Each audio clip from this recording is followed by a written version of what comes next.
Welcome to the Martin Bailey Photography Podcast.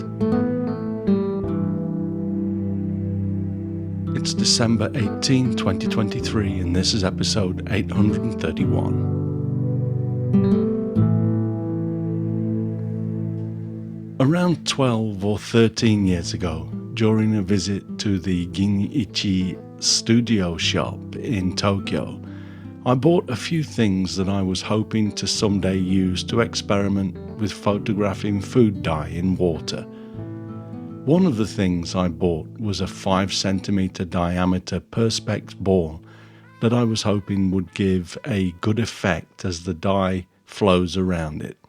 And the second was a very small Perspex tank that I realized afterward would probably not be big enough to make this work. And that is part of the reason why 13 years have passed since, and I have not got to this project yet. Well, last weekend I recalled the project and took a look on Amazon Japan and found a set of 8 food dyes that would be great for dropping into water. And I bought a small fish tank, 30 centimeters across, that I figured would probably be around the smallest I could use to get the results I was hoping for. I roped my wife in and we used a good chunk of our Sunday afternoon to see what I could come up with. I was relatively happy with the results, so I'll share them with you today in this episode. I learned a lot and will probably do this again at some point. Probably after my wife's patience has replenished, as I ran it rather thin yesterday. The main things I learned were that using a dark background makes a lot of bubbles show up on the sides of the tank and in the dye being dropped into the tank, but also how you drop the water and the dye into the tank makes a difference. From the start, I cut a hole in the cardboard cover that came with the fish tank and pushed the spout of a funnel through that. I wanted the dye to enter the water with as little resistance as possible, so I filled the tank with enough water for the spout of the funnel to become submerged. We then learned that pouring the water straight into the hole in the funnel produces bubbles. So we started to pour the liquid around the edges and allow it to run down the edge of the funnel into the spout. This gave the best results. I also gave some thought to the colours used and the order in which each colour would be added. Essentially, you get one clean colour per tank full of water, and then you can add colours and have the first colour present at the bottom of the tank, and the colours will gradually mix as you add more, until the level of dye in the tank gets too high, or the colours mix so much that it simply doesn't look good anymore.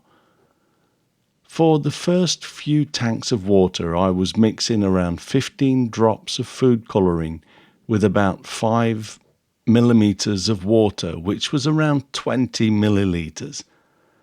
With a dark background, I had to increase the exposure so high that every imperfection in the glass showed up, and even though I was firing a Profoto Studio strobe with a 10-degree honeycomb grid fitted directly into the tank at almost full power, it really didn't work.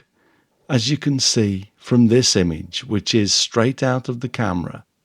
To view the images for this podcast, if you're not listening on a device that you can see the chapter images on, please go to mbp.ac/831.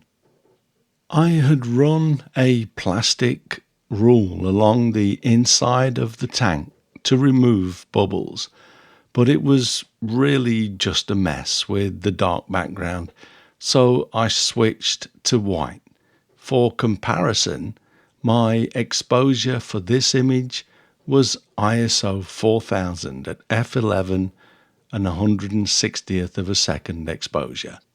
Here is an iPhone photo of our dining table with the tank full of water, the funnel in place on top, my camera with a macro lens on the right pointing into the tank, and a white reflector on the left acting as a makeshift white background.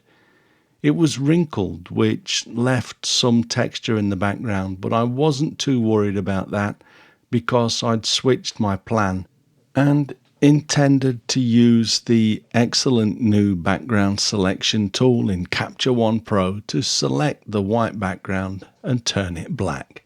Also note that to focus, I moved the camera up and focused on the spout of the funnel with the lens in manual focus mode, and then recomposed so that the funnel was just out of the shot at the top of the frame. I was starting to get the results I wanted by the third tank and decided to introduce the Perspex ball to see what would happen as the dye flowed around it. I made a wire stand for the ball, which I cloned out, and I still had to do a certain amount of cleaning up because my exposure had to be relatively high still to pick up the colour of the dye. I'm including this image as well to document the learning process, but this isn't what I'd hoped would happen. That's also why I didn't spend a lot of time on the cloning out of the wire stand, so don't beat me up for the shoddy processing on this one. As you can see, we dropped in some blue dye first and then red, so both colours are present and mixed to create purple in some areas. For this shot I lowered my ISO from 4000 to 1250. My shutter speed remained at 160th of a second and the aperture at f11. I was still not happy with what I was seeing in my camera though, so as I prepared my dye for the second time on our fourth tank of water, I dropped some milk into the dye. So it was around half water and half milk. And again, around 15 drops of blue dye. This completely changed the game.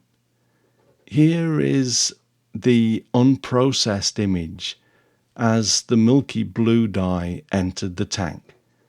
As you can see, the milk gave the dye so much opacity that it now caught all of the light from the strobe and was now overexposed, even though I'd lowered my exposure, the ISO, slightly to 1000. But this was the eureka moment. I was able to do two things with this image that gave me pretty much what I'd been hoping for, as you can see in this processed version of the same image. First, I brought the exposure under control, and then I selected the background and made it black.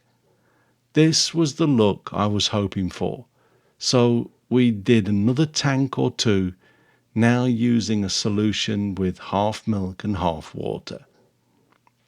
The logical thought process here leads me to believe that if I'd used milk in the dye to begin with, because it caught the light so much more, requiring a lower exposure, I probably could have gone back to the black background and may have saved a little processing time, although I may have still had a certain amount of cleaning up to do to remove the imperfections in the glass.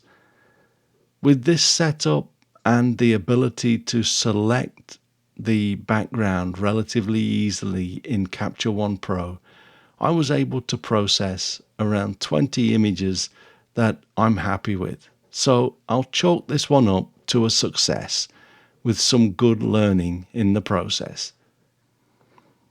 On the blog post, I have placed an album with 10 of my 20 selected images so that you can see my results.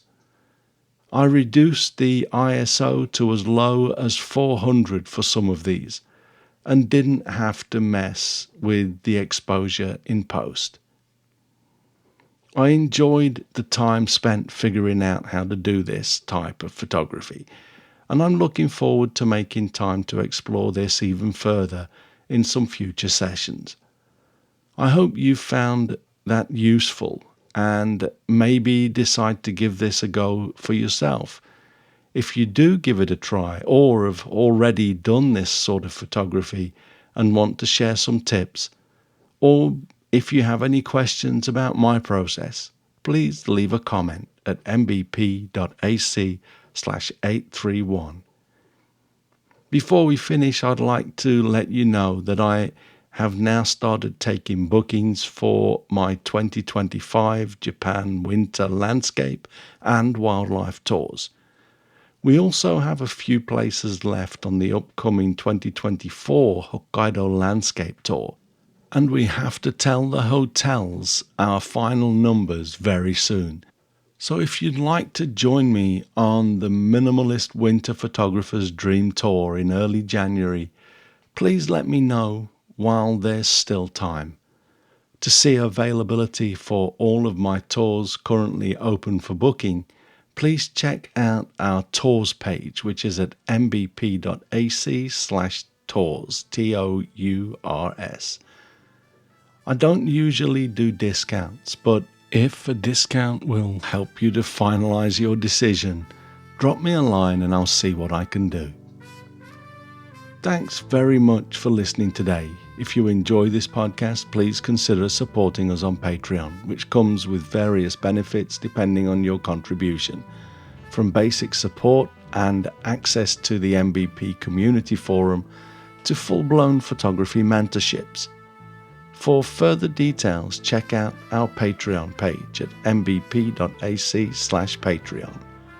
You can find me on Instagram, Facebook, Twitter and LinkedIn, and links to everything that I'm up to are at martinbaileyphotography.com, so do drop by and take a look.